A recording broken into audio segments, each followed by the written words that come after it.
또 다음 주제 하나 더 살펴보도록 하겠습니다. 다음 주제는 CCTV 속 피습 순간입니다. 오늘 새벽 광주에서 벌어진 경찰관 피습 속보인데요. 저희 또 한번 바로 짚어보겠습니다. 자, 이 기자.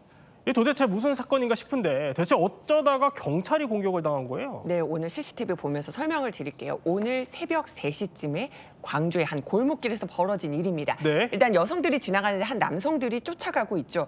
자꾸 이상한 남자가 쫓아온다는 신고를 받고 경찰이 이렇게 출동을 해서 이 남성을 좀 제압하려고 가는데 예. 이 남성 오히려 응하지 않고 경찰이 나타나니까 이렇게 막 흉기를 휘두르면서 네. 체포에 응하지 않고 지금 경찰관 2명이 있는데 오히려 그 경찰관을 향해서 흉기를 가지고 공격을 하려고 들여놓은 겁니다. 아이고, 예. 그래서 이제 다른 경찰관이 테이저건을 쏘면서 저 피의자 제압해 보려고 했지만은 빗나갔고요. 그렇게 몸싸움까지 벌어지게 된 겁니다. 그러니까 저 경찰에 의해서 꺼내든 게 흉기였다는 거잖아요. 네, 그렇습니다. 왜 휘두른 겁니까?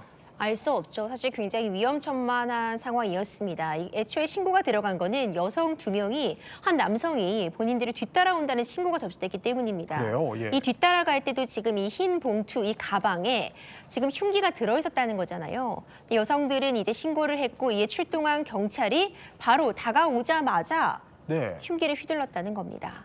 이 과정에서 결국 경찰관들이 테이저건 공포탄 사용 후에 실탄을 사용하게 되었고 이 부분이 이제 심정지로 이어져서 결국 피해자는 사망하게 된 상황입니다. 그러니까 여성을 일종의 스토킹하고 있다 이런 신고가 접수가 돼서 갔다는 건데 그러면은 저 남성이 단순히 뭐 따라간 건지 정말로 스토킹을 한 건지 이 부분은 조사를 해봐야 됩니까? 그렇죠. 아직 확정된 상태는 아니고요. 과연 스토킹을 한 것인지 아니면 이제 절도 범행 행각이 있었는지 또는 음주 상태였는지 여러 가지를 조사해봐야 되는 상황이고 예. 지금 저희가 깜짝 놀란 게 저 격투 과정에서 저 경찰관이 상당히 크게 부상을 당해서 네. 이제 병원에서 수술받고 입원 치료 중이다. 그렇게 알려지고 있습니다.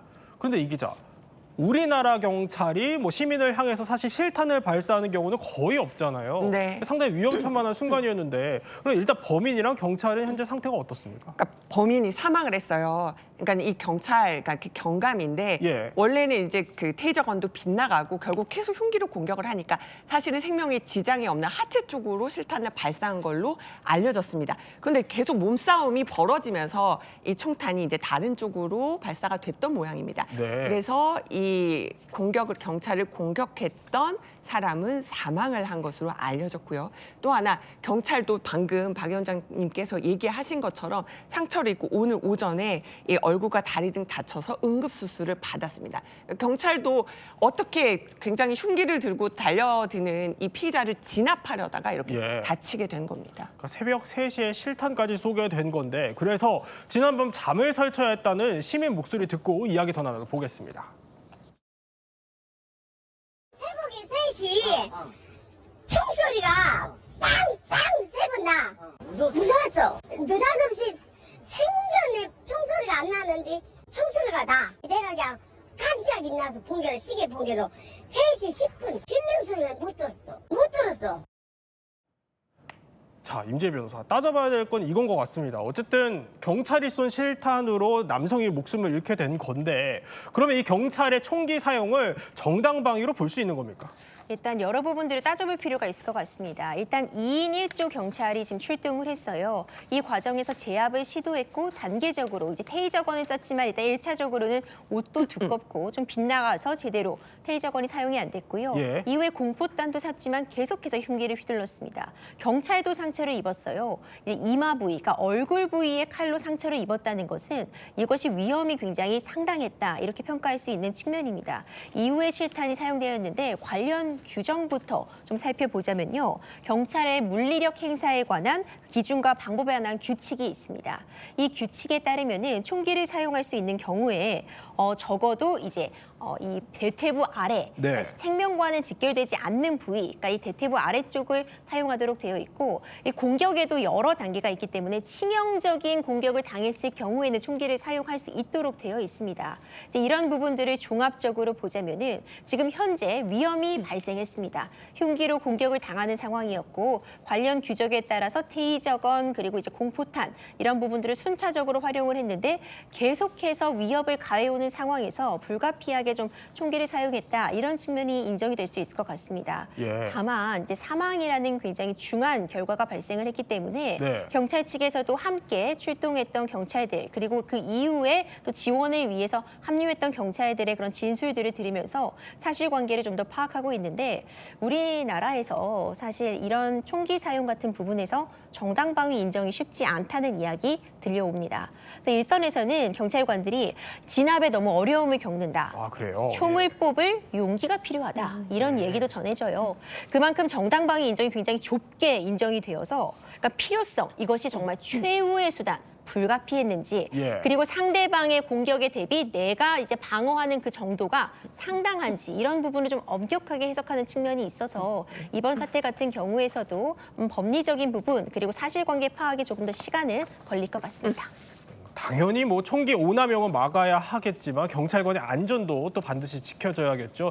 일단 조사 후에 양측이 좀 적절히 따져봐야 할 것 같습니다. 다른 소식 하나 더 짚어볼게요. 이번에는 주택가 골목에서 차량 9대가 연달아서 사고가 났다고 해요. 무슨 소식이죠? 무슨 일일까요? 영상을 보면서 설명을 드리겠습니다. 울산 남구에서 벌어진 일입니다. 어제 오전인데요. 자, 골목에서 나오는 검은색 승용차 차량 계속 왔다 갔다 후진을 하는데요. 쾅 하고 한 차량을 봤습니다. 이리저리 오도 가도 못하다가 이번엔 앞으로 가다가요. 이번엔 트럭 옆을 봤고요. 또 지나가다가 또 다른 주차된 차량을 봤고요.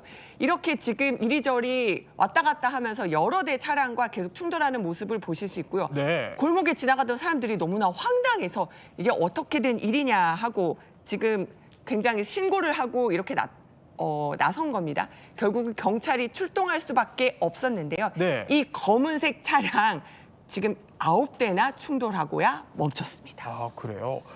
심지어 뭐 말린 시민까지 있었다 이러던데 네. 저렇게 인지조차 없을 정도로 도대체 왜 그런 겁니까? 술 때문이죠. 그러니까 술을 마시고 차 안에서 잠들어 있었다고 하는데 이제 차를 빼달라는 그런 부탁을 받고 차를 움직이다가 이렇게 마구잡이로 사고를 낸 겁니다. 지금 혈중 알코올 농도가 면허 정지 수준이었다 이렇게 알려져 있는데 예. 면허 정지 수준은 0.03% 이상, 0.08% 미만 그러니까 상당한 수준의 음주 상태였던 거죠. 200m 가량을 주행을 왔다 갔다 하면서 네. 9대나 차를 파손시킨 사고를 냈습니다. 뭐 다행히 주차된 차량에 타고 있던 사람은 없어서 뭐 큰 피해는 없었다라고 전해지고 있는데 이 경우에 배상은 어떻게 합니까? 지금 더 황당한 부분은 이 사람이 보험도 가입되어 있지 않다고 해요.